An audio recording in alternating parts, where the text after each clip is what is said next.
ہوتا ہے سینے کے آس پاس، ہم تو یہاں ہیں دل ہے مدینے کے آس پاس. ہم تو یہاں ہیں دل ہے مدینے کے آس پاس. اور نالے نے پا کے سرور عالم کو چومنے، نالے نے پا کے سرور عالم کو چومنے، حوریں کھڑی تھی عرش کے زینے کے آس پاس. حوریں کھڑی تھی عرش کے زینے کے آس پاس.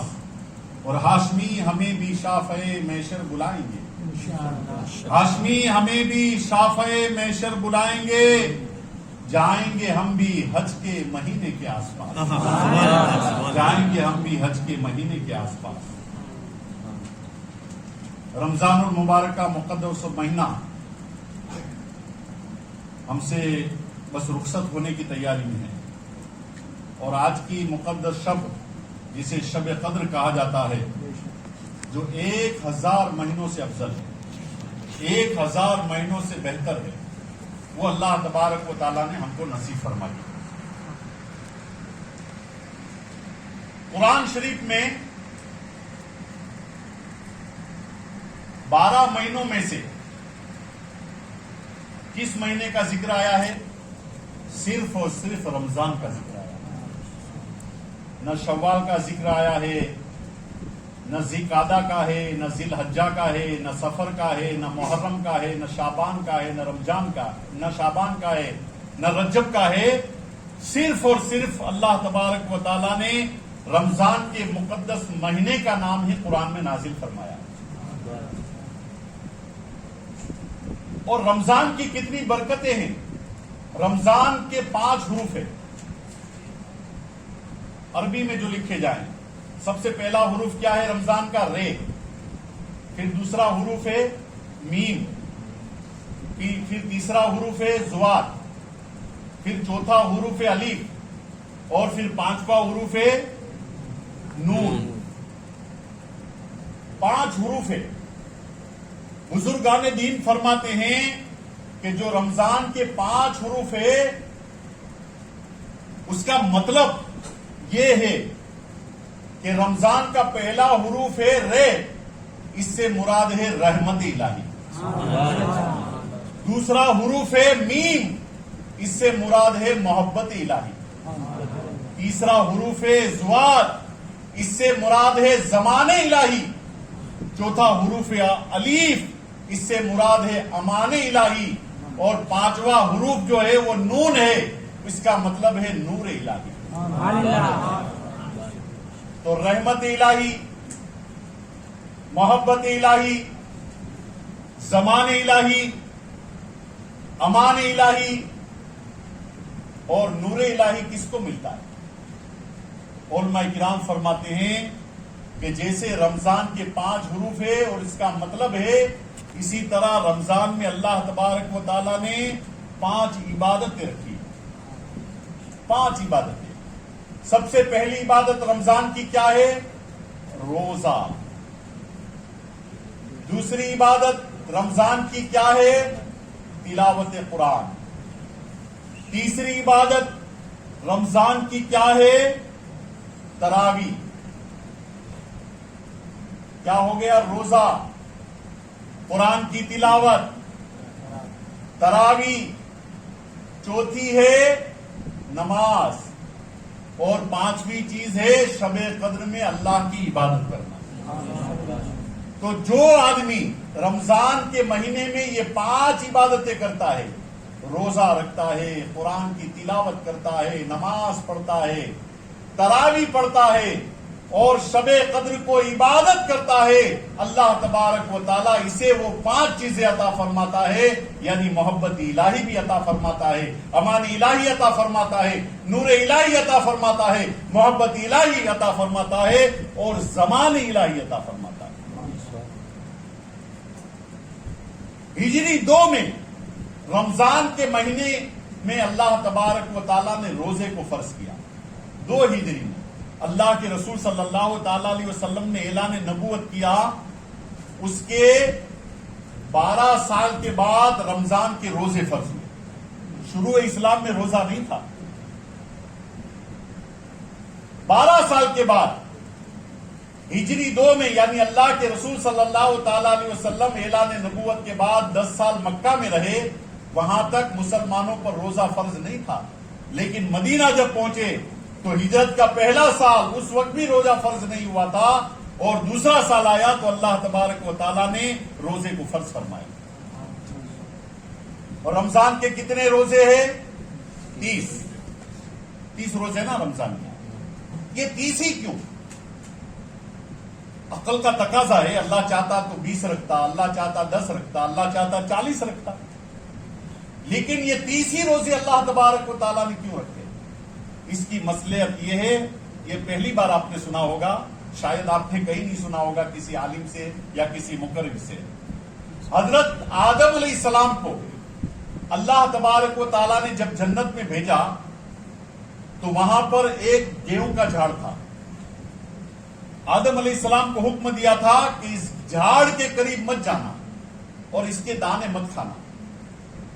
لیکن پھر وہ پورا واقعہ ہے، پورا ایک الگ بیان ہے وہ، کہ حضرت حوا کو اللہ نے پیدا فرمایا، پھر شیطان کو اللہ نے آدم کی وجہ سے جنت سے نکالا تھا، پھر شیطان آدم کے پیچھے پڑا ہوا تھا کہ کیسے اللہ تبارک و تعالیٰ آدم سے ناراض ہو جائے. پھر وہ گیا جنت میں سانپ بن کر، مور بن کر، پھر حضرت حوا کے پاس پہنچا، حوا کو باتوں میں اس نے بہکایا. پھر وہ آدم علیہ السلام کو حضرت حوا نے بہت اصرار کیا، اور پھر انہوں نے وہ گیہوں کا دانہ جو تھا، جو جس کے قریب بھی جانے کو اللہ نے منع فرمایا تھا، وہ جھاڑ کے قریب بھی گئے اور وہ گیہوں کا دانہ کھا لیا. پھر اللہ ناراض ہوا، پھر اللہ تبارک و تعالیٰ نے آدم کو جنت سے نکال کر کے دنیا میں اتار دیا. یہ پوری ایک الگ تقریر ہے، انشاءاللہ کبھی آپ بولیں گے تو کروں گا. تو حضرت آدم علیہ السلام نے جو گیہوں کا دانہ کھایا تھا جنت میں، جسے اللہ تبارک و تعالیٰ نے منع فرمایا تھا، تو وہ گیہوں کا دانہ تھا، وہ آدم علیہ السلام کے پیٹ میں 30 دن تک رہا تھا. 30 دن تک رہا تھا. تو اللہ تبارک و تعالیٰ نے اس آدم علیہ السلام کے گیہوں کے دانے کو جو 30 دن میں پیٹ میں رکھا تھا، اللہ تبارک و تعالیٰ نے وہ دانہ نکلنے کے بعد اولاد آدم کے اوپر 30 روزے اللہ تبارک و تعالیٰ نے فرض کرا دی.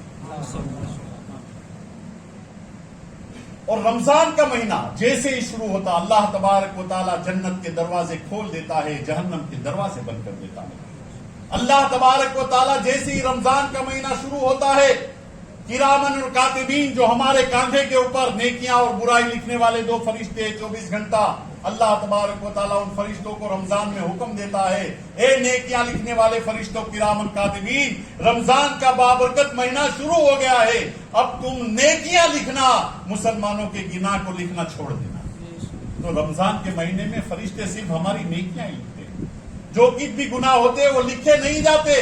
یہ اللہ تبارک و تعالیٰ کی رحمت نہیں ہے تو اور کیا ہے؟ اللہ تبارک و تعالیٰ نے ایک فرشتے کو پیدا فرمایا، ایک فرشتے کو، اس کے 4 منہ ہیں، 4 منہ والا فرشتہ اللہ تبارک و تعالیٰ نے پیدا فرمایا.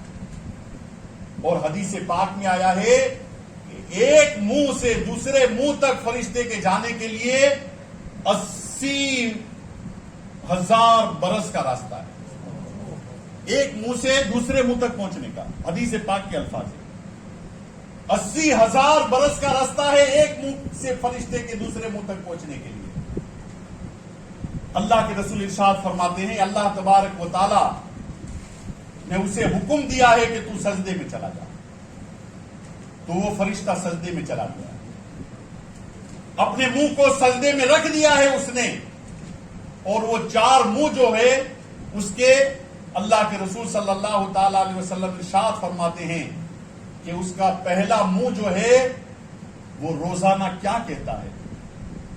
وہ اللہ تبارک و تعالیٰ کی تسبیح بیان کرتا ہے، اللہ کی تعریف بیان کرتا ہے اور کہتا رہتا ہے کہ اللہ تو بڑا عظیم الشان ہے، تو بڑا عظیم الشان ہے، تیری شان بہت بڑی ہے، تیری شان بہت بڑی ہے.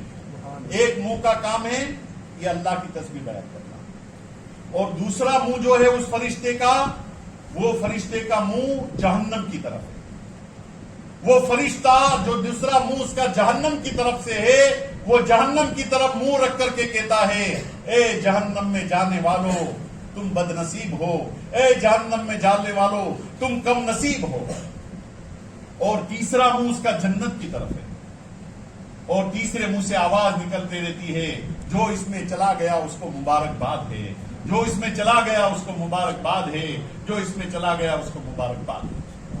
یہ تین منہ ہو گئے. اور چوتھا منہ وہ عرش الہی کی طرف اٹھا ہے، عرش الہی کی طرف اٹھا ہے، اور وہ منہ کہتا ہے روزانہ اے اللہ تو امت محمدیہ پر رحم فرما، تو امت محمدیہ پر رحم فرما، تو امت محمدیہ پر رحم فرما. جنہوں نے رمضان کے روزے رکھے، جنہوں نے رمضان کے روزے رکھے، اے اللہ تو ان کو عذاب نہ دینا. یہ چوتھا منہ اللہ تبارک و تعالیٰ کے فرشتے کا رمضان میں روزہ رکھنے والے کے لیے اللہ سے دعا کرتا ہے اللہ روزہ رکھنے والے کو عذاب نہ دینا، روزہ رکھنے والے کو جہنم میں مت ڈالنا، روزہ رکھنے والے کو صرف اور صرف اگر عطا کرنا تو جنت عطا کرنا. رمضان کا مقدس اور مبارک مہینہ. حدیث پاک میں ہے الجنت مشتاقۃ الی اربعۃ نفر، یعنی سب لوگ تو جنت کو چاہتے ہیں، سب کی تمنا ہوتی ہے ہم کو جنت ملے، ہم جنت میں جائیں، تو سب لوگ جنت کی تمنا کرتے ہیں. لیکن حضور نے فرمایا 4 لوگ ایسے خوش نصیب ہیں کہ جنت ان کو چاہتی ہے، جنت ان کی تمنا کرتی ہے. ہم لوگ جنت کی تمنا کرتے ہیں، لیکن 4 لوگ خوش نصیب ایسے ہیں کہ جنت ان کی تمنا کرتی ہے. وہ 4 کون ہیں؟ حضور نے ارشاد فرمایا تالی القرآن وحافظ اللسان ومطعم الجیان والصائم فی شہر رمضان. اللہ کے رسول نے ارشاد فرمایا اس میں سے ایک آدمی ہے قرآن کی تلاوت کرنے والا، جنت اس کو چاہتی ہے. تالی القرآن وحافظ اللسان. حضور نے فرمایا دوسرا وہ ہے جو زبان کی بری اور بیہودہ باتوں سے، گالی گلوچ سے حفاظت کرتا ہے، جنت اس کو چاہتی ہے. تیسرا آدمی وہ مطعم الجیان، جو بھوکوں کو کھانا کھلاتا ہے، جنت اس کی تمنا کرتی ہے. وہ صائم فی شہر رمضان، اور جو رمضان کے مہینے کا روزہ رکھتا ہے جنت اس کو چاہتی ہے. تو قرآن کی تلاوت کرنے والے کو جنت چاہتی ہے، بھوکوں کو کھانا کھلانے والے کو جنت چاہتی ہے، رمضان کے روزہ رکھنے والے کو جنت چاہتی ہے، اور زبان کی حفاظت کرنے والوں کو گالی گلوچ سے، بری باتوں سے، فاحش الفاظ سے، اس کو بھی جنت چاہتی ہے. اور یہ رمضان کے مہینے میں اللہ تبارک و تعالی ہر نیک مسلمانوں کو یہ چاروں چیز عطا فرماتا ہے. دیکھیے مسلمان پورا سال تلاوت کرے نہ کرے رمضان میں ضرور کرتا ہے. قرآن کھول کر کے اگر آتا ہے تو قرآن کھول کر بیٹھ جاتا ہے. اب تو موبائل کا زمانہ ہے، یاسین شریف کھول کر کے پڑھتا ہے، کچھ نہ کچھ قرآن کی تلاوت مسلمان ضرور کر لیتا ہے.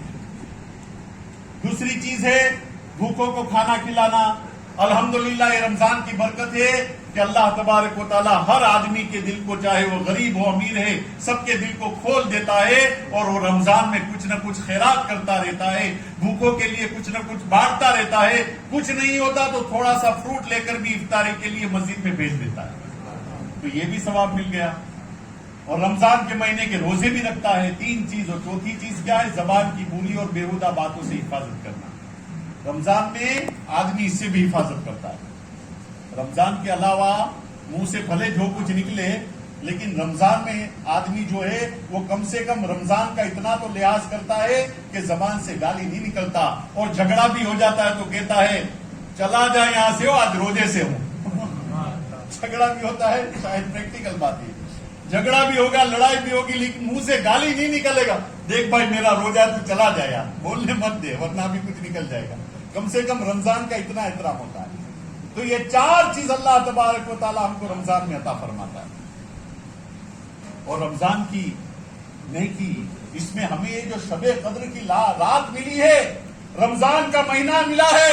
اللہ کے رسول صلی اللہ تعالی علیہ وسلم ارشاد فرماتے ہیں کہ اگر انسان کو معلوم ہو جائے کہ رمضان کے مہینے میں کتنی برکتیں اور کتنے انعامات ہیں، تو آدمی اللہ سے دعا کرے اللہ پورا سال تو رمضان کے مہینے بنا دے، پورا سال تو رمضان کا مہینہ بنا دے. ہم پورا سال رمضان کے مہینے کے روزے رکھیں. وہ لوگ جو رمضان کے مہینے میں روزے نہیں رکھتے ان کا کیا حشر ہوگا وہ تو اللہ ہی جانتا ہے. روزے تو نہیں رکھتے لیکن رمضان کا احترام بھی نہیں کرتے. ایسے ایسے مسلمان ہیں, ایسے ایسے مسلمان رمضان کا احترام کرتے ہوئے نظر نہیں آتے. الحمدللہ آج سے 20-25 سال پہلے ہمارے گاؤں کا یا ہمارے شہر کا یا کسی بھی جگہ کا یہ ماحول تھا کہ رمضان کا مہینہ آتا تھا, ہوٹل میں پردے لگ جاتے تھے, چائے اور پان کی دکانیں وہ بند ہوتی تھی, وہ افطاری کے بعد ہی کھلتی تھی. لیکن آج تو ہم کو شرم و حیائی غائب ہو چکی ہے, رمضان کا احترام بھی ہم نہیں کرتے. آدمی ہے, آدمی روزہ نہ رکھ سکے, آدمی بیماری کی وجہ سے یا کوئی اور وجہ سے, لیکن اس سے حکم ہے کہ منہ ایسا بنائے کہ دیکھنے والے کو لگے کہ روزہ رکھا ہوا ہے, تو بھی اللہ تبارک و تعالیٰ اس کو معاف کر دے گا. لیکن منہ میں پان بھرا ہوا ہے, گٹکا بھرا ہوا ہے, پھاکی ڈالی ہوئی ہے, سگریٹ چالو ہے, کوئی رمضان کا احترام نہیں. مسلمان تو رمضان کا احترام کرتے ہیں, لیکن یہ مانگنے والے جو دیکھتے ہو نا آپ, مانگنے والے نہیں کرتے. جس کو ہم دیتے ہیں اللہ کے نام پر دے دو, خیرات سمجھ کر کے, ثواب سمجھ کر کے دے دیتے ہیں, ایسے مردوں اور عورتوں کو تو 1 روپیہ نہیں دینا چاہیے. میں تو کہتا ہوں کوئی ثواب نہیں. نہ رمضان کا احترام ہے, نہ روزے رکھتے ہیں. عورتوں کے منہ میں بھی پان کی بیڑے ڈالے ہوئے ہیں, آدمی بیڑی پی رہا ہے, اور آپ کے رمضان کی خیرات جو 1 کے بدلے اللہ جسے 70 عطا فرماتا ہے, وہی پیسے سے جا کر کے جوا کھیلتے ہو, شراب پیتے ہوئے نظر آتے ہیں. اگر آپ کو کچھ مدد کرنی ہے, رمضان میں دینا ہے, تو ایسے بیواؤں کو, ایسا یتیموں کو ڈھونڈ ڈھونڈ کر کے زکات دو. یہ دروازے کے اوپر جو مانگنے والے آتے ہیں وہ گڑ گڑاتے ہیں اور چلا پکار کرتے ہیں, ایسے لوگوں کو دینے کا کوئی ثواب نہیں, بلکہ آپ کی زکات بھی ضائع ہو جاتی ہے. ڈھونڈ کے تلاش کر کے زکات دینے کا حکم ہے کہ آپ نکلو, تلاش کرو کہ زکات کا حقدار کون ہے. کون سی بیوہ ہے جس کے گھر میں چولہا نہیں جلتا, جو عزت کی وجہ سے ہاتھ نہیں پھیلا سکتے, باہر نہیں نکل سکتے. ایسے گھروں کو تلاش کر کے ہمارے محلے میں, ہمارے گاؤں میں تلاش کر کے زکات دینی چاہیے. ایسے لوگوں کو زکات دینا یہ زکات کی توہین ہے. یہ بالکل پروفیشنل لوگ ہیں جو نکل جاتے ہیں, گاؤں کے گاؤں نکل جاتے ہیں, آج یہاں ہے تو کل وہاں ہے. عورتیں بھی نکل جاتی ہیں, نہ پردے کا اہتمام ہے, زبان سے گالی گلوچ نکلتا رہتا ہے. اللہ تبارک و تعالیٰ ایسے لوگوں سے ہم کو بچائے اور ایسے مسلمانوں سے ہم کو بچائے. ہمارے ادارے, مدرسے, جتنی ہماری سنستھائیں چلتی ہے, جہاں پر ہمارے بچے دین کی تعلیم حاصل کرتے ہیں, لڑکیاں تعلیم حاصل کرتے ہیں, یتیم خانے چلتے ہیں, وہاں کا کوئی چندہ لینے والا آتا ہے تو زیادہ تر لوگ پوچھتے ہیں مولانا کا کمیشن ہوگا. جب ہی چندہ کرنے رمضان کے مہینے میں نکلتا ہے, بہت سے لوگوں کو میں نے دیکھا ہے کہ کوئی بھی مولانا آتا ہے تو زیادہ رقم دینے والے کہ مولانا کتنا کمیشن ہے تمہارا, کتنا یو پی سے آئے ہو, بہار سے آئے ہو. ارے وہ بیچارہ مولانا جس نے عالم بنا ہے, مدرسے کے لیے رمضان کے مہینے روزہ رکھ کے سفر کر کے آتا ہے. ابھی آپ نے ایک ویڈیو دیکھا ہوگا, ایک مولانا صاحب مدرسے کا چندہ کر کے نکلے تھے, ٹرین سے گر گئے اور وہیں کے وہیں وہ شہید ہو گئے. ان کے باپ بچوں کا کیا حال ہوگا. ایسے مولانا لوگوں کو ہم سوال و جواب کرتے اور جو حقدار ہی نہیں ہے اس کو دیتے ہوئے نظر آتے ہیں. یاد رکھو, اداروں میں جہاں پہ دین کی تعلیم ہو, جہاں پہ اسلام کی اشاعت ہو, ایسی جگہ ڈھونڈ ڈھونڈ کر کے آپ کو چندہ دینا چاہیے, زکات دینی چاہیے. دینا لینا بہت بڑی نیکی ہے. اللہ کے رسول صلی اللہ تعالی علیہ وسلم نے ارشاد فرمایا کہ سخی بنو. سخی اس لیے کہ سخاوت کے درخت کی جڑ جو ہے وہ جنت میں ہیں اور اس کی ڈالیاں جو ہے وہ دنیا میں ہیں. تو جو سخاوت کے درخت کی ڈالی پر چڑھتا ہے تو وہ سیدھا جنت میں پہنچ جاتا ہے, اور کنجوسی کی جڑ جو ہے وہ جہنم میں ہے اور اس کی ڈالیاں ہیں وہ دنیا میں ہیں. تو جو کنجوس ہوتا ہے, بخیل ہوتا ہے, وہ کنجوسی کی ڈالی پکڑتا ہے تو وہ جہنم میں پہنچ جاتا ہے. سخاوت کتنی بڑی چیز ہے. حضرت عیسیٰ علیہ السلام نے پڑھیے.